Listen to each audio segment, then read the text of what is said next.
All right, welcome back to the channel, everyone. We're gonna do a video by Scap Attack, our old bread and butter, and I'm probably not gonna agree with his take on this one because it's called Steph Curry is the most overrated player in NBA history, and I don't. Well, I guess I'll hold my opinion to for the end, but I don't think I'm gonna agree with him because I don't think he's actually overrated. He might be underrated. We'll see. All right, guys. Thanks for watching the channel. Scap Attack sent him some love, even though we might not agree with him. Let's watch this video. Shooter ever has a Hold up. looming mega. Steph Curry, the greatest shooter ever, has a looming mega matchup with LeBron James in the second round of the NBA playoffs after producing a dazzling masterpiece of a Game 7 performance. All right. So this from last year, huh? 9 months ago. Okay. This is a little older video, but still, let's see what his take was then. Because, dude, Steph is. I mean, he's kept it going. He hasn't lost a step at all. On the road, no less, pouring in 50 points to lift the Warriors past the Sacramento Kings. His 50 spot is the most points in a Game 7 in NBA history.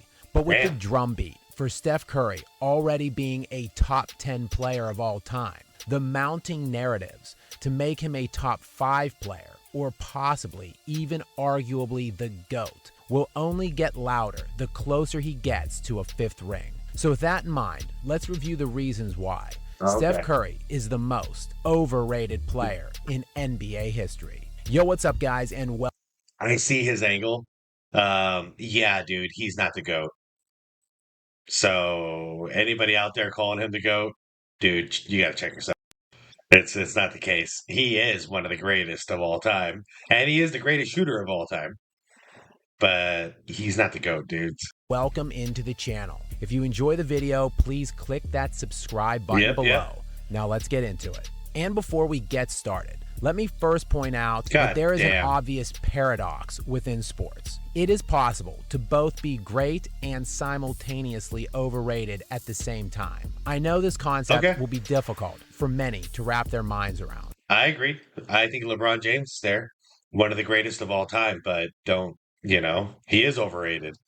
He shouldn't be compared to Jordan. He's not the GOAT. Just cut it out. But by me saying Steph Curry is overrated, it doesn't mean that I don't recognize and accept his greatness. But there are a finite amount of places in the top 5 and top 10 all-time players. It's therefore important to understand comparatively how Steph stacks up with these other players to understand the full context of his career. Yeah, top 5 is getting messed up. I don't think I can do a top 5 anymore. I think it's got to be a top 10. Because every time I do a top 5, one of the greatest of all time is dropped off. It's being left off. I can't leave a Magic Johnson and a Larry Bird off the top list, any top list. It's not fair. And I can't leave LeBron off a top 10. So it's all messed up now. There's too many players to put in there.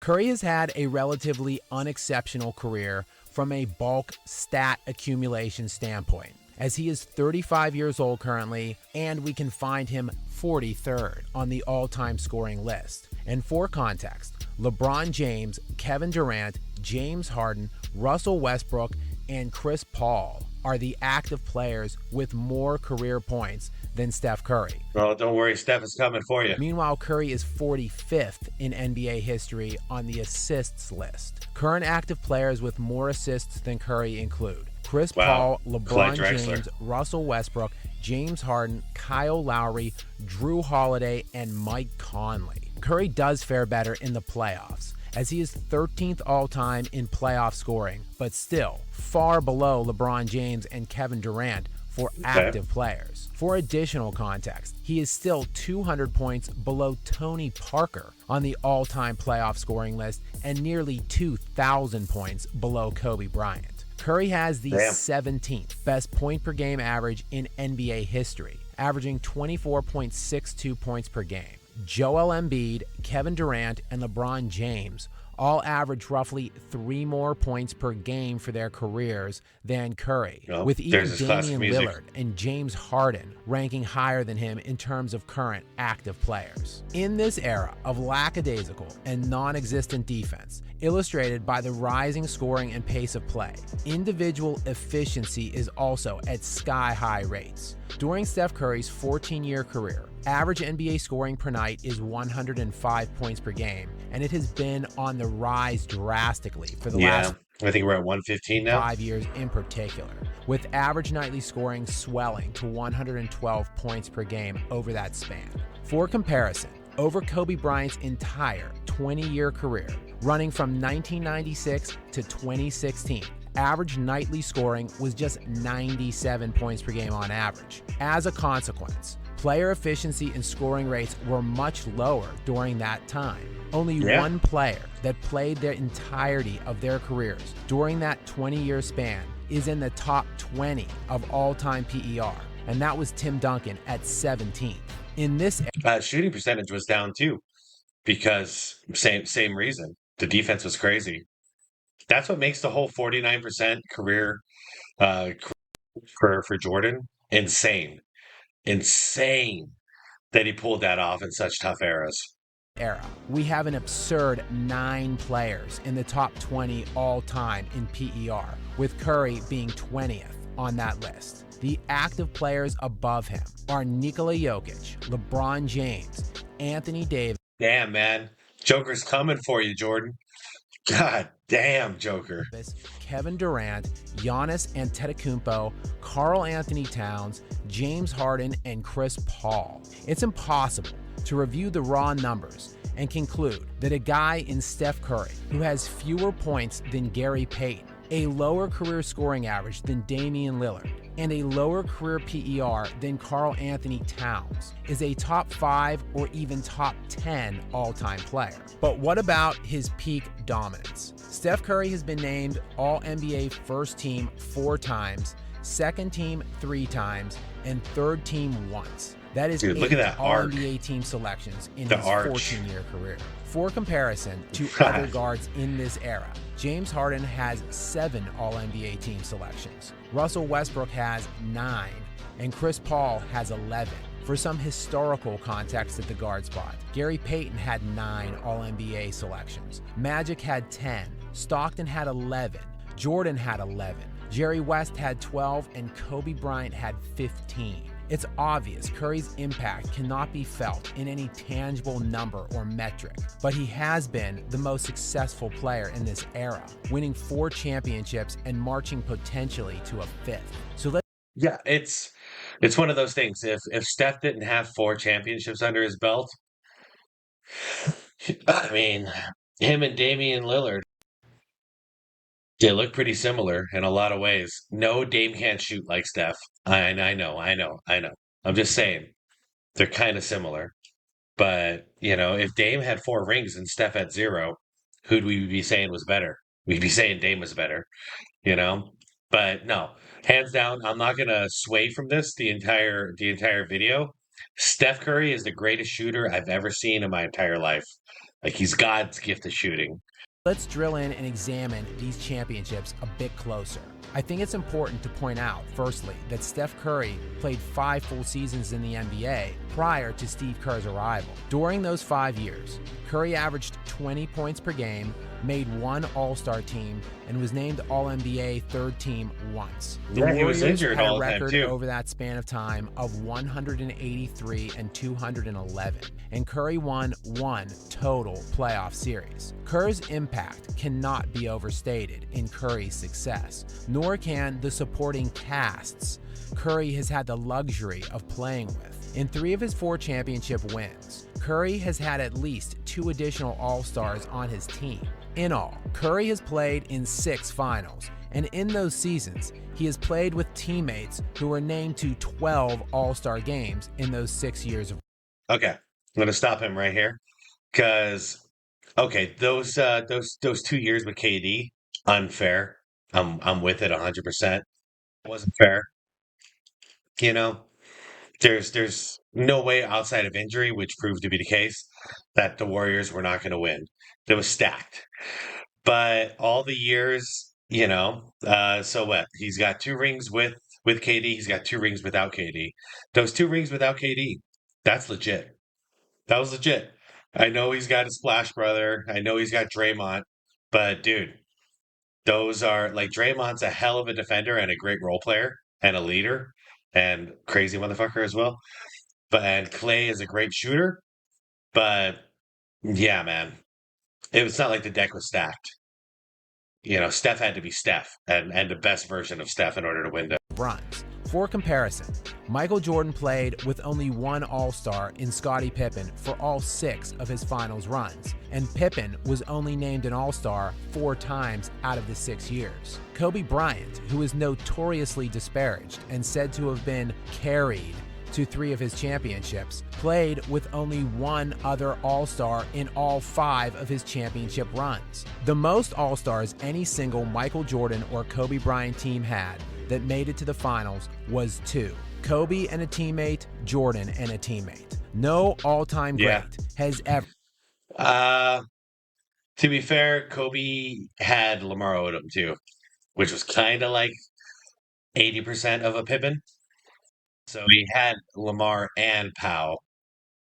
Just to be fair, not dissing Kobe. Y'all know how I feel about Kobe, but it's like imagine if Jordan had Pippen plus back then. Man, I'm trying to think of a good comparison. Not like a Patrick Ewing, but like slightly not as good as Patrick Ewing. Help me out in the comments. Who was somebody in the 90s that was just a really above average center? Somebody who got it done. Like a Dikembe Mutombo. Okay. So imagine if like Jordan had Mutombo instead of Luke Longley or Bill Cartwright. And he had Pippen. That's how I feel like the Lakers were. Had a championship team which consisted of 4 All-Stars in one season. Not Kareem, not Magic, not Bird, not Jordan, not LeBron. Not 1, not 2, not 3. Not Kobe, not Duncan, nobody. Steph Curry, though, has had 2 championship teams with 4 All-Stars, the 2017-18 and the 2018-19 seasons. And speaking of getting, quote, carried, in the 5 finals runs with Shaquille O'Neal, Kobe Bryant in the playoffs for those 5 years, spanning over 91 games, averaged 26 points per game, 5.5 rebounds, and 5 assists, while Shaq averaged 27, 13, and 3 during that span. Looking at the 2001 NBA playoffs. No, it was a 1-2 punch. At least Shaq still says it right these days and says it was a 1-2 punch. Because it really was. Nobody was carrying anybody. They were a team. They were a duo. In particular, while the Lakers were defending their title and winning the second of 3 consecutive championships, Kobe averaged 29.5 points per game, 7 rebounds, and 6 assists. The Lakers averaged 103 points per game that season in the playoffs. Yeah, for all those who try to say that Shaq carried Kobe, like, you could try and say that for the first ring because he had better stats. But if you're going to take that step, you have to accept the other side of it and say, oh, well, then Kobe carried Shaq to the next 2. But I'm just going to throw all of that BS out the window because that whole take is garbage. Shaq didn't carry Kobe. Kobe didn't carry Shaq. 1-2 punch. Shaq was more dominant the first year. Kobe was more dominant the next 2. They won 3.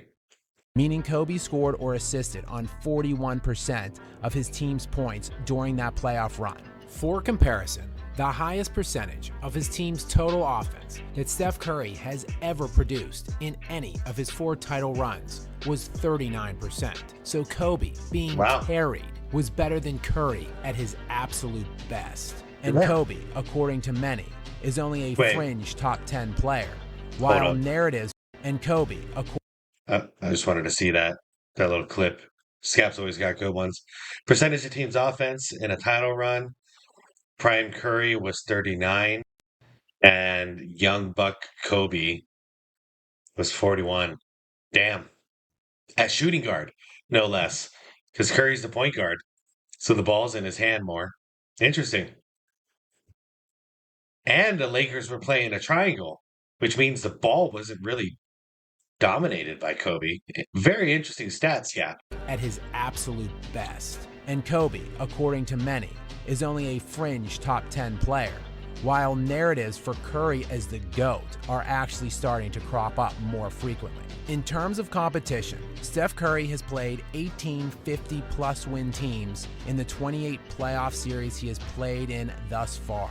That is 64% of his total competition. For comparison, Michael Jordan played 27 50-plus win teams out of his 37 playoff opponents for his career, which is 73% of the time. Meanwhile, Kobe Bryant faced a team that won at least 50 games an eye-popping 86% of the time in his playoff career, as Yeah, the West, 37 man. of The Bryant's West. 43 playoff opponents won at least 50 games. Kobe has 26 wins in the playoffs against teams that won at least 50 games, nearly double that of Steph Yeah, that's my son's. Curry's 14 such wins. Finally, there is perhaps no more damning case against Steph Curry being a top 10, let alone top 5 player of all time than this. Curry has never been the best player in the NBA during his own era, arguably not even for 1 year. I know. Hot take alert. But this is really not that controversial. Curry has been in the league since 2009-2010. Over the front half of his career, it is pretty undeniable that some combination of Kevin Durant or LeBron James. Damn, LeBron. Man, why LeBron did Curry like Kobe did LeBron. You know, like how Kobe did in the All-Star game. I don't know if you guys caught that video, but same kind of disrespect. Don't bring that weak shit here. But yeah, but you did that against Kobe, and Kobe embarrassed you. Curry's a little guy, bro. You're the biggest of all of them. Has been the best player, until likely around the 2018-19 season when Giannis won back-to-back league MVPs and a Defensive Player of the Year award. Nikola Jokic would win the next 2 MVP awards, and Joel Embiid would finish top 2 in the voting for 3 consecutive seasons. Hey, what do you guys feel about Giannis? Do you think he's ever going to get a jumper?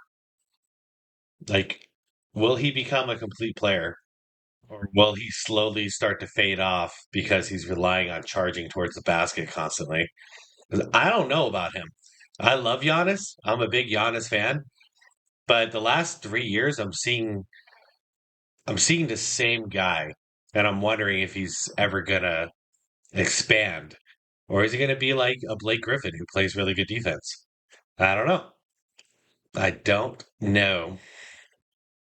The 1 year you could arguably make a case that Curry was the best player in the NBA was in the 2015-2016 season when he led the NBA in scoring at 30 points per game, and the Golden State Warriors won an all-time NBA record 73 games in the regular season. There is a compelling argument to be made.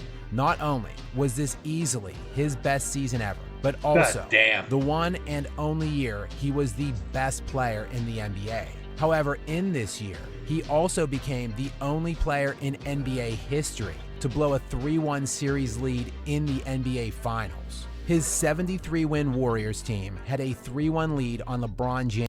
Yeah, this is embarrassing. So anybody who tries to say this was the greatest team of all time, like y'all need to check yourself. You know, it's not just because I'm a fan and it belongs to the Bulls at 72. It's not. If the Golden State Warriors had gone out and won the championship this year, it would be unanimous, and all of us old heads would say it straight that the Warriors were the greatest team of all time. 73 wins, they won the championship. We all shut up, but they choked. They choked. It was like the Tom Brady Patriots, the year that the my Giants beat them, the perfect season. They went undefeated all year. They lost one freaking game, and that was the Super Bowl. And that was the happiest day of my life because the Giants snuck in at the wild card position, and we were not favored to win whatsoever. We snuck in and we stole one. But Yeah, I feel the exact same way about that. Like, you can't say that Patriots team was the greatest of all time either. Games and the Cleveland Cavaliers, and the Warriors would have 2 of the final 3 games in this series at home. In that series, Steph Curry averaged 22.6 points per game, 4.9 rebounds, and 3.7 assists, while shooting 40% from the field. LeBron averaged Damn. 29.7 points per game, 11.3 rebounds, and 8.9 assists on Yep. 49% shooting. But wait, there's more, as Kyrie Irving in that series also averaged more points and assists with fewer turnovers on a substantially higher field goal percentage than Steph Curry. Not only Yeah, no one would have predicted at that point Kyrie was going to outplay Steph. It's insane. All I can say is choke. Not not trying to hate on Steph, but that was a team wide choke job. did Steph get soundly outplayed by LeBron in the series, but he got dominated by Kyrie Irving. Very difficult to make a case in hindsight as Steph Curry being the best player in the NBA this year. So now I want to ask you for your own top 10 list. Whoever it is, regardless of the groupings, I can guarantee every one of those names were the best player in the sport for an actual span of time. A Right? player who dominated a decade. At the very least, someone who was the best player for a couple of seasons. How could Steph Curry possibly ever be considered to be the greatest player ever when he was never the best player in his own league? Maybe we can try something new. In this era of hot takes and perpetual legacy debates, could we possibly just appreciate a player's greatness without devolving into hyperbole and overrating them to preposterous levels? I know this is asking for a lot, and the conversations on Curry only promise to get louder and more frequent the closer he gets to another title. All right, that was actually a pretty cool vid. Um, man. Uh, okay. I know a lot of I'm a Steph fan, but I know a lot of people who are really, really, really into Steph. And we all agree Steph's the greatest shooter of all time, one of the greatest of all time. And some argue he's the greatest point guard of all time. And I'm an old head, so that's a whole another video, because he's a shoot first guy, and I view point guards as a pass first guy. Um, but anyways, I don't know anybody who actually says Steph is the GOAT, the greatest player, the greatest basketball player of all time. And I'm not talking about ESPN. Like, that's the La Media is bullshit. So I don't pay attention to that. But dude, top 10. If y'all want to do that challenge that Scat put out, like your top 10, what would it be? Put it in the comments.